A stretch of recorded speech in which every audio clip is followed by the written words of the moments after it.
એક નાનકડા ગામમાં હર્ષદ નામનો યુવાન રહેતો. ગામથી થોડું દૂર જૂનું એક વેરાનવાળું હતું, જેને લોકો ચાંદણીવાળો કહેતા.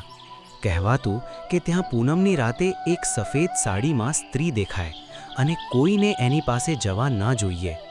હર્ષદ આવા વાતોમાં માનતો નહોતો. એક દિવસ તેના મિત્રોએ તેને ચેલેન્જ આપી.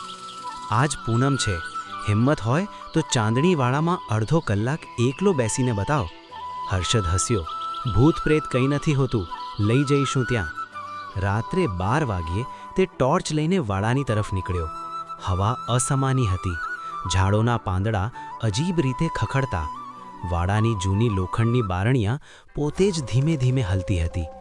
જ્યારે હર્ષદ અંદર ગયો, તેના પગ નીચે ખડખડાટ થયો, જાણે કે કોઈ સૂકી ચૂંદડી પર પગ રાખ્યો હોય. દિવાલો કાળી અને ફાટી ગયેલી, અને વચ્ચેનું મોટું ઓરડું પૂર્ણ રીતે ખાલી. હર્ષદે ટોર્ચની રોશની ફરાવી. કશું નહોતું. તે હસ્યો. બધા બકવાસ છે. પણ એ બોલ્યો એવો, અને પાછળથી એક ખૂબ ધીમું હમિંગ સંભળાયું, જાણે કે કોઈ સ્ત્રી કોઈ જૂનું લોરું ગાઈ રહી હોય. લા લા લારી. હર્ષદ થોડીવાર શાંત રહ્યો. શાયદ પવન હશે એમ માની તે આગળ વધ્યો, પરંતુ ત્યારબાદ ટોર્ચ 3 વાર ઝબૂકીને બંધ થઈ ગઈ. અંધકાર, ગાઢ, ડરાવનારો અંધકાર. હર્ષદે મોબાઈલ કાઢ્યો. નેટ નહોતું. મોબાઈલની લાઇટ ચાલુ કરતાં તેને લાગ્યું કે કોઈ પગલાં તેના પાછળથી આવી રહ્યા છે. ધીમે, એક એક કરીને, ટપ ટપ ટપ. ધડકન વધી ગઈ. તે ધીમે ધીમે પાછો વળ્યો. કોઈ નહોતું, પરંતુ ઓરડાના ખૂણે સફેદ રંગની કોઈ છાયામાં કંઈક હલતું દેખાયું. હર્ષદે હિંમત કરીને પૂછ્યું, કોણ છે ત્યાં?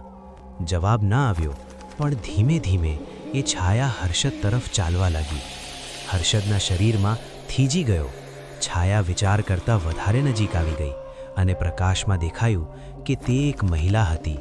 સફેદ સાડીમાં, લાંબા વાળ ચહેરા પર પડેલા, પગ જમીનને અડતા પણ નહોતા. હર્ષદ ગભરાઈને પાછળ હટ્યો. મહિલા અટકી ગઈ.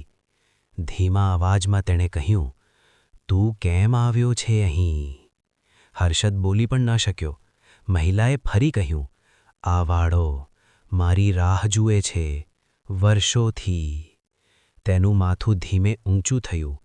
ચહેરો સંપૂર્ણ કાળો, આંખો ખાલી ખાડા જેવી. હર્ષદ ચીસ પાડીને દોડવા લાગ્યો. દરવાજા સુધી પહોંચ્યો ત્યારે પાછળથી એક જોરદાર ચિત્કાર આવ્યો, પાછો આવી જજે, તારો સમય હજી પૂરો નથી. હર્ષદ ગામ સુધી દોડી ગયો. આખી રાત કંપતો રહ્યો. બીજે દિવસે મિત્રો સાથે ગામવાળા વાડો જોવા ગયા, પણ અંદર કોઈ સ્ત્રીનું અસ્તિત્વ નહોતું. પગલાં નહોતા, ચિહ્ન નહોતું, પણ દિવાલ પર એક લાઈન લખેલી હતી, હર્ષદ, હું ફરી આવીશ.